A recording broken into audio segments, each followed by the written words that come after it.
안녕하세요, 맨드님들 그리고 시청자 여러분. 저는 오늘 지난주에 이어서 여의도 여행을 계속 하려고 하는데요.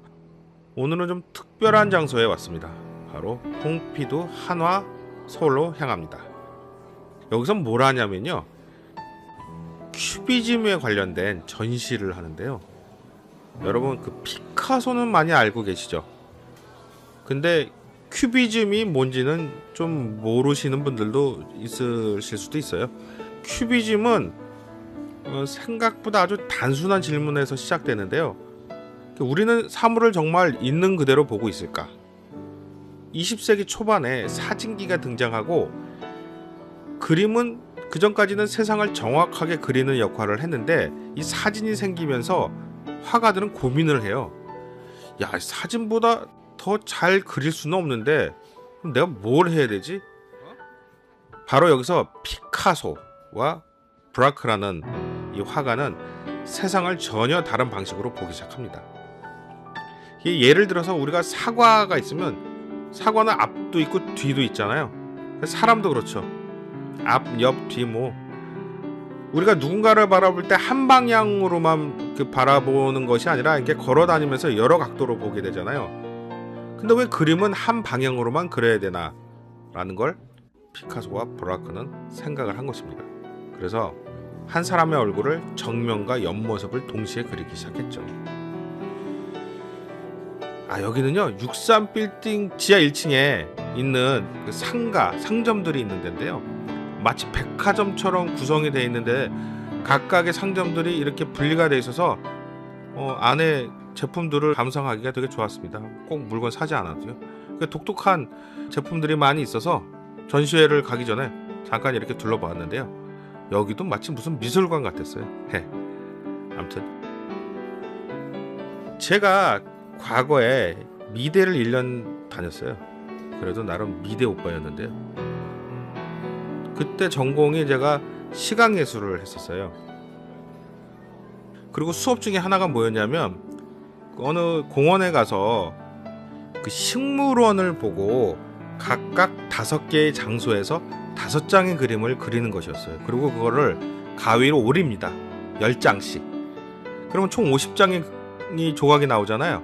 그럼 이 조각들을 가지고 다시 그 식물원, 그 건물의 하나를 완성하게 되는 거죠. 그게 바로 큐비즘입니다. 그러니까 큐비즘은 그 사물을 부수는 것이 아니라 시간을 하나의 화면에 담는 것이죠. 하나의 프레임에 여러 시점을 동시에 표현하면서 실제로 우리가 경험하는 인식을 그림으로 옮겨 놓은 것, 그것이 바로 큐비즘이라고 합니다. 초기에는 분석적 큐비즘이라고 불렀는데요. 그 사물을 아주 작은 면으로 나눠서 그거를 색채를 절제하면서 어떤 형태를 탐구하고 구현했는데, 그 이후에는 이제 종합적 큐비즘이라고 해서 뭐 신문 조각, 벽지, 종이 등을 화면에 붙이는 콜라주 기법이 등장하기도 했죠. 그러니까 현실의 재료가 회화가 아닌 하나의 작품에서 만났습니다. 그래서 이후에는 이것들이 현대 미술과 디자인, 건축, 그래픽에도 굉장히 큰 영향을 미쳤죠. 본격적으로 큐비즘 그림이 어떤 것들이 있는지 한번 잠깐 감상을 해보실 텐데요. 좀 죄송한 얘기지만 제가 이 전시관 안에서는 장비를 쓸 수가 없어서 그냥 카메라를 손으로 들고 찍었어요. 그래서 약간은 흔들림이 있는 거 좀 양해 좀 구하겠습니다. 큐비즘은요, 뭐 피카소나 뭐 조르주 브라크라는 사람, 그리고 후안 그리스 등 많은 화가들이 있는데, 이것도 어떻게 보면 하나의 언어죠. 시각적 언어. 그들이 우리한테 남긴 유산은요, 정답은 하나가 아니다라는 거였죠. 그러니까 세상을 바라보는 방법은 언제나 여러 가지가 있을 수 있다.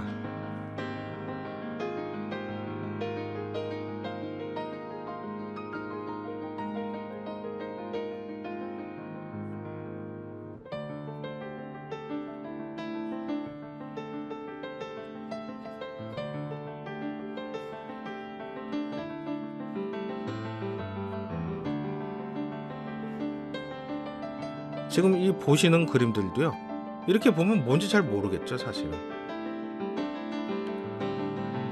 근데 제목을 보면요, 아하 하는 또 감탄사가 들기도 하거든요. 이 전시관이 꽤 잘 돼 있다고 생각 드는 게 뭐냐면요, 조명이 되게 잘 돼 있어요. 그래서 그림을 바라볼 때 어떤 질감들을 잘 느낄 수 있게끔 조명을 해놨는데, 사실 실제로 봐야지 조금 느낄 수 있는 어떤 그런 감정인 것 같습니다.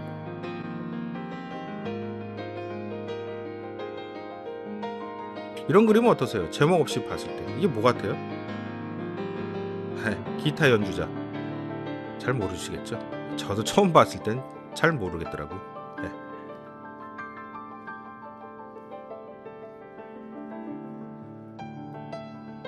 뽕피도 전시를 볼 때 작품을 이해하려고 애쓰기보다는요, 야, 화가는 왜 이런 방식으로 세상을 봤을까를 먼저 떠올려 보시면 뭐 이렇게 추상적으로 보이는 그림들이 조금씩 하나의 이야기로 다가올 겁니다. 여러분들은요, 제 유튜브를 이렇게 한번 제 설명을 갖고 보시고요, 다시 한번 그림만 다시 한번 좀 봐주시기 바랍니다. 이 그림은 왠지 그냥 여인의 모습 같죠? 예. 여인의 흉상. 예. 이렇게 미술이라는 건요, 결국 잘 그리는 기술보다 어떻게 새롭게 그리는, 새롭게 보고 그리는 그런 용기에서 시작된다, 뭐 그렇게 생각이 들고요. 그런 용기가 20세기 예술을 완전히 바꿔놨죠. 피카소는요, 무대 막도 만들었어요. 좀 이따가 피카소가 무대 예술을 한 것도 잠깐 영상에 나오는데, 예전에는 이런 그 큐비즘 그림을 그리는 사람들을요, 큐비스트라고 했어요.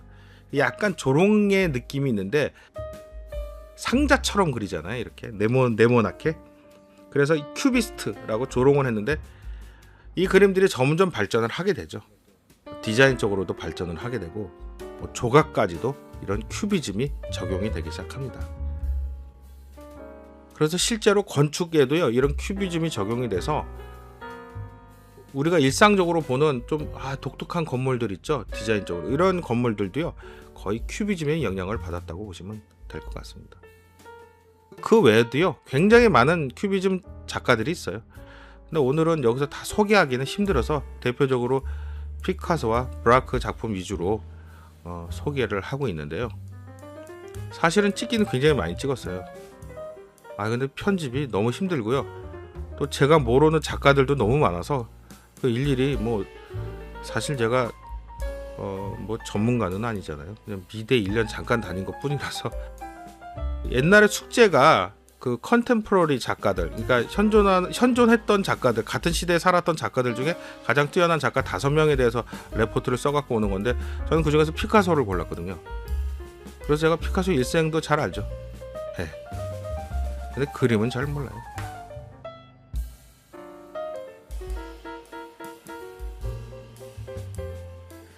이 큐비즘이라고 불리는 이 그림들이요,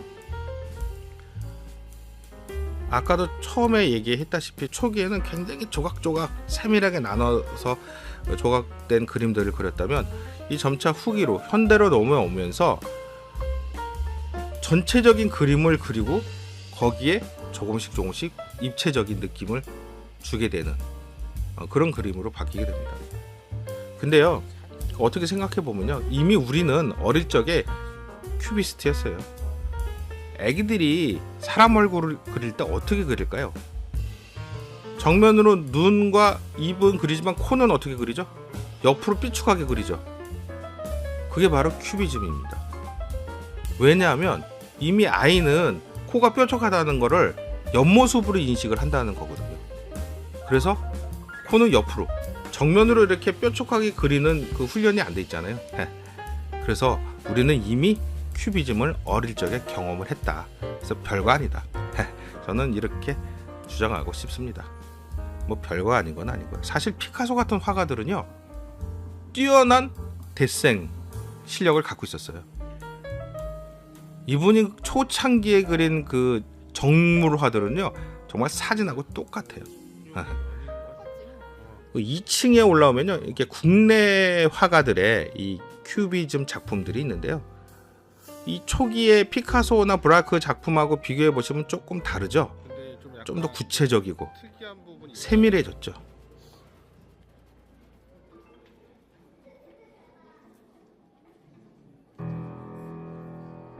지금 보시는 이 작품은 이중섭 그림하고도 좀 비슷한데요. 그 그림을 큐비즘으로 형상화한 건데 이 보면 얼굴에 표정이 없어요.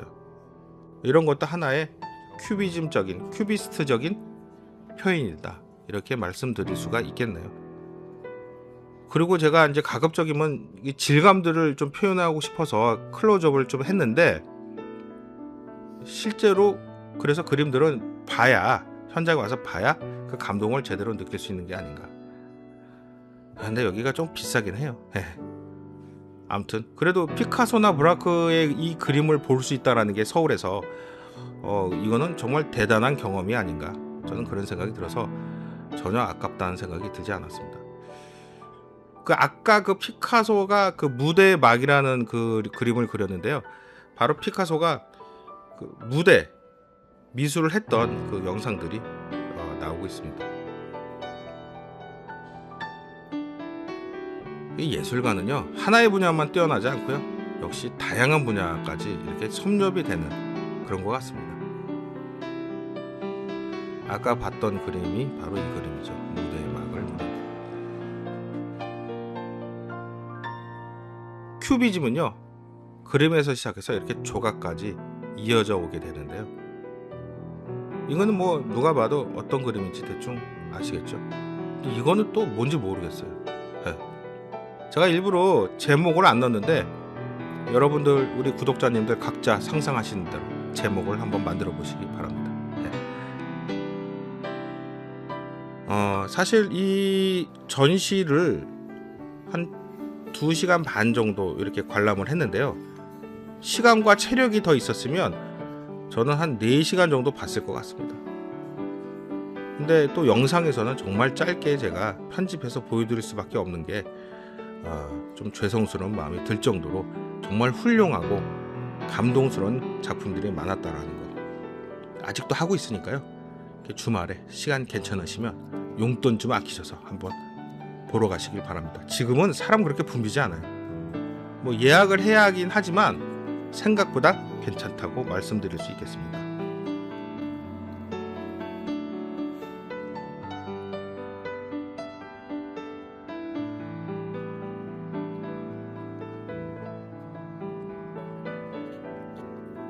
이렇게 관람을 마치고요, 잠시 바람을 쐬러 여의도 공원에 나와 봤습니다. 정말 이 여의도 공원은 오랜만에 나왔는데요. 제가 어린 시절에는요, 저희 집에서 여기까지 뛰어왔었어요. 한 5km 정도 되는데 한강길을 따라서 이렇게 뛰어오면 이 바로 여의도 공원까지 오게 됩니다. 정말 추억의 장소인데요, 많이 변했더라고요.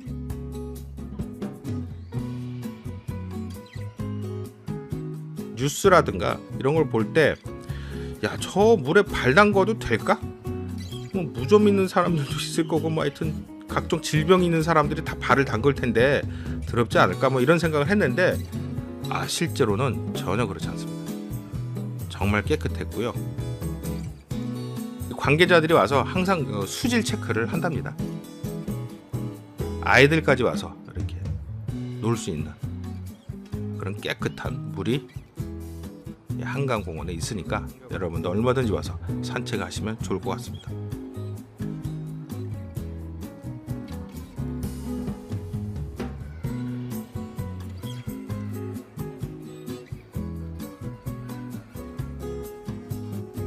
애기들이 정말 너무 즐거워하는 것 같아요. 이날도 날씨가 30도 정도 됐는데요.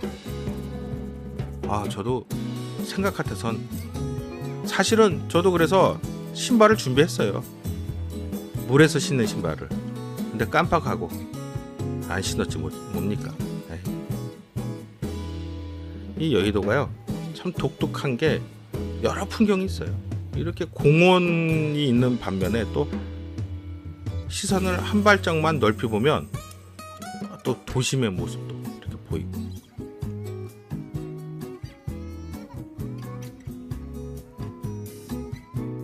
이 아이는 왜 이렇게 처절하게 울고 있을까요? 네. 수질 상태가 실시간으로 이렇게 표시도 되고요.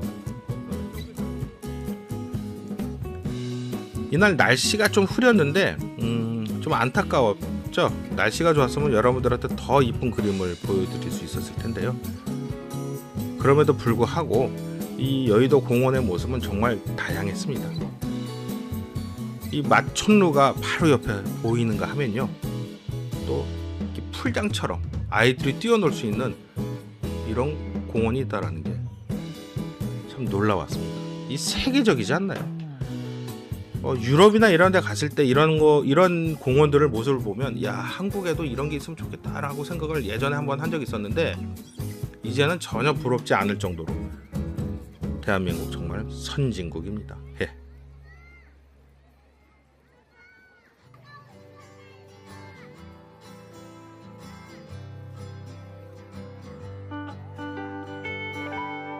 이렇게 아이들이 노는 모습을 보고 있는 것만으로도 기분이 정말 좋아지는데요. 젊은 부부들이 같이 즐기는 모습을 또 보는 것도 또 하나의 재미였습니다. 어른들이 더 즐기는 것 같아요. 네. 근데 이렇게 보면 풀장 같지만 여기는 풀장은 아니에요. 그러니까 어른들 키로 하면은 무릎 좀 밑으로 내려오는 높이인데 전혀 위험하지 않고 아이들한테 너무 좋은 것 같습니다. 저희 때는 뭐 계곡 같은 데서 놀았는데요. 저희 엄마는요, 한강에서 수영을 했다고 하니까요. 아이 참, 세월 참 격세지감이 느껴지지 않습니까? 이 아이들도 또 크면 그럴 거 아니에요. 나 한강 옆에서 놀았어. 저도 어릴 적에는 여의도에 풀장이 있어서 이 풀장에서, 지금도 풀장이 있죠, 풀장에서 수영을 하고 했으니까요. 시대를 뛰어넘는 이 여의도 공원 점차 진화해가는 모습이 참 보기 좋았다, 뭐 이런 생각이 들었습니다. 생각보다 정말 많이 사람들이 있었는데요. 이 외국인들이 이런 모습을 보면서요, 굉장히 낯설어하지 않는 그런 모습들도 보였습니다.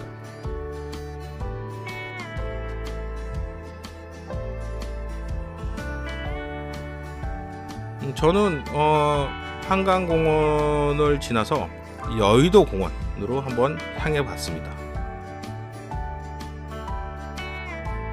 이 여의도 공원은 정말 제 10대 때 추억이 정말 가득한 곳이에요. 왜냐고요? 중고등학교 때 주말이나 방학이 되면 늘 이 여의도 공원에 와서 자전거를 타고 롤러스케이트를 타고 놀고 그랬답니다. 예전엔 여기가 아주 뻥 뚫린 광장이었죠. 지금은 이렇게 일부는 숲으로 변했잖아요. 그리고 더 지난 옛날에는 여기가 비행장이었다고 하죠. 그래서 아직도 그 흔적들이 남아 있는데요.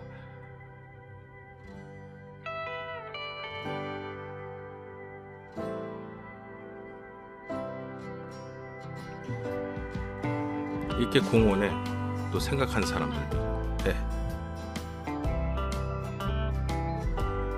이 여의도 공원이 저도 이제 몇 년 전에도 몇 번 와보고 산책도 해보고 했는데, 또 올 때마다 놀라워요.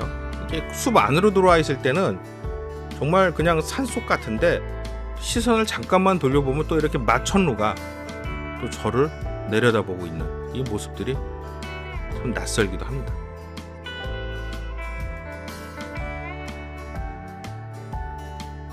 그리고 좀 재미난 게요, 기구가 있어요. 저 기구를 너무 타고 싶었어요. 저는 고소공포증이 있는데도 불구하고 너무 타고 싶어서 어쩔 줄을 몰라 했습니다. 야, 이 가을이 오면요, 저 정자에 앉아서 막걸리 한잔 하면서 음악을 들으면 너무 좋을 것 같지 않나요?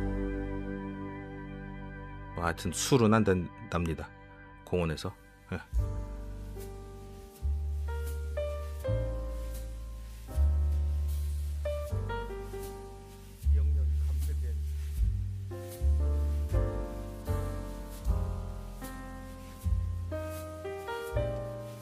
이 연못 위에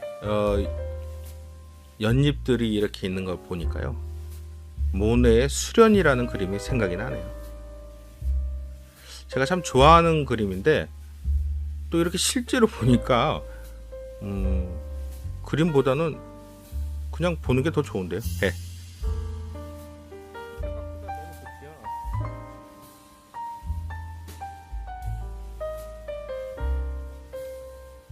연인들이 데이트하기도 참 좋은 곳인 것 같아요.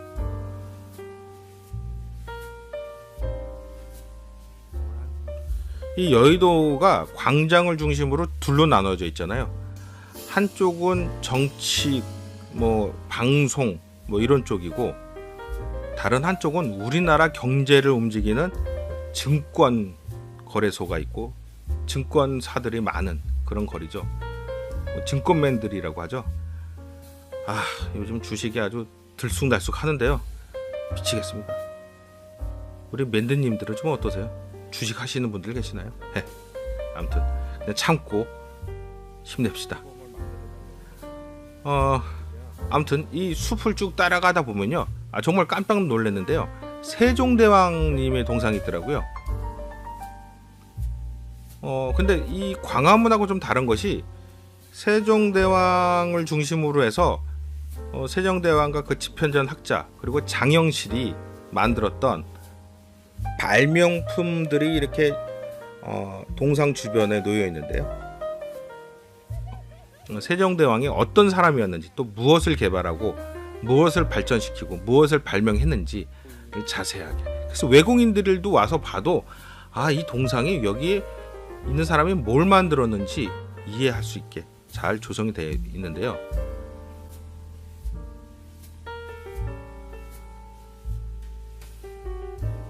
근데 재미나는 건 이 세종대왕님의 방향이죠. 앉아있는 방향이 바로 이 증권가를 향해 있어요.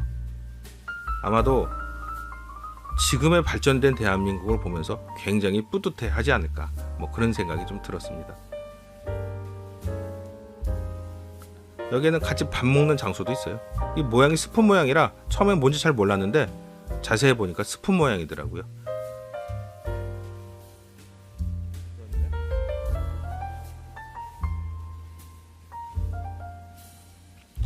드디어 제가 타고 싶어하는 이 기구 앞까지 왔습니다.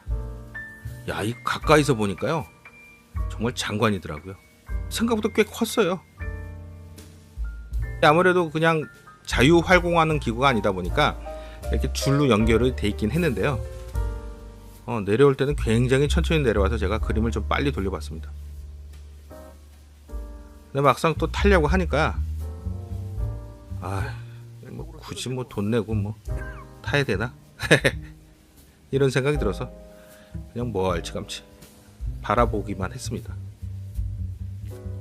좀 무섭잖아요. 고소공포증이요, 원래 그런 거예요. 할 수 있을 것 같은데 막상 와서 보면요, 안 돼요. 우리 맨드님들 그리고 시청자 여러분, 이해해 주시길 바랍니다. 제가 좀 더 멋진 장면 보여드릴게요. 이 여의도 광장이 과거에 정말 비행장이었다라는 그 증거를 이렇게 만들어 놨어요. 실제 비행기를 갖다 놨더라고요. 진짜 비행기네? 이게 뭐 B 무슨 모시기 비행기죠? 실제로 이렇게 올라탈 수 있게 해놔서 또 이 기회를 놓칠세라 얼른 올라가 봤습니다.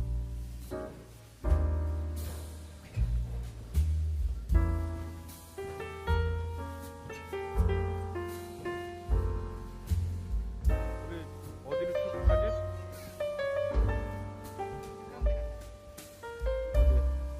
도쿄라도 갔다 올까?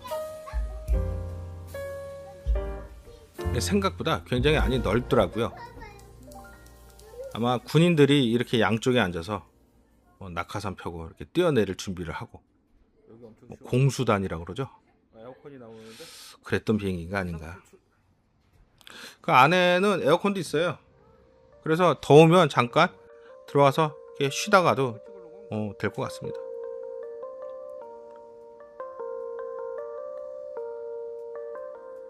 요새 금융감독원이 좀 복잡할 거예요, 그죠? 뭐 레버리지가 어쩌고 저쩌고 하는 것 때문에 주식이 왔다 갔다 하니까 국민들도 힘들고 뭐 본인들도 힘들고 참 제발 주식 좀. 저도 답답합니다. 헤헤. 아무튼 삼성. 빨리 시장이 안정화가 됐으면 좋겠어요. 그런 심정으로 이 증권가를 찍어봤습니다. 헤헤. 야, 진짜 여의도가 정말 많이 변했어요. 이 도로도요 더 넓어졌고요. 또 이렇게 숲을 조성해 놓으니까 가족 단위로 사람들이 와서 또 주말을 즐길 수 있는 그런 공원이 되었습니다. 제가 기구는 못 탔잖아요. 여기서 끝낼 제가 아니죠. 좀 더 안전한 곳으로, 높은 곳으로 올라가고 있습니다. 바로 아까 왔었던 63 빌딩입니다. 전망대로 올라가고 있는데요. 어떠세요? 기구 타고 올라가는 느낌 들지 않으시나요?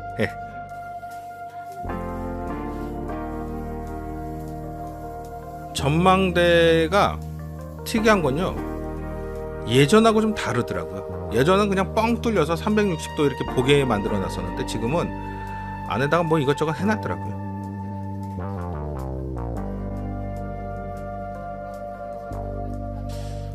이 해가 지는 여의도 서울의 모습은요, 낮에는 거대한 도시잖아요. 숨가쁘게 돌아가는 정말 이 거대한 도시가 밤에는 별처럼 반짝이는 풍경이 됩니다.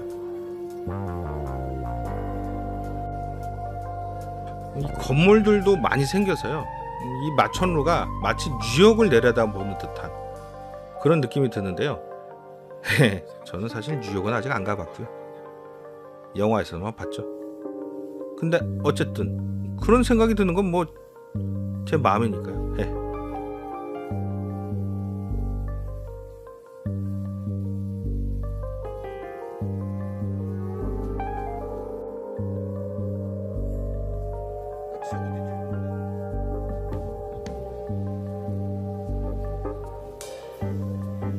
또 이 안에 뭐 여러 시설들을 해놨더라고요. 그래서 뭐 스카이 워야지 뭐 센터 뭐 해갖고 서울을 이렇게 활보하는 그런 그림도 있는데요.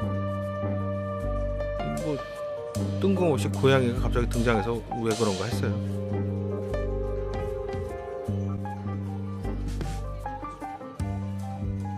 뚱뚱한 고양이가 좀 귀엽긴 하네요. 아마 외국인들한테 소개하고 싶어서 이런 장소를 만들어낸 것 같습니다.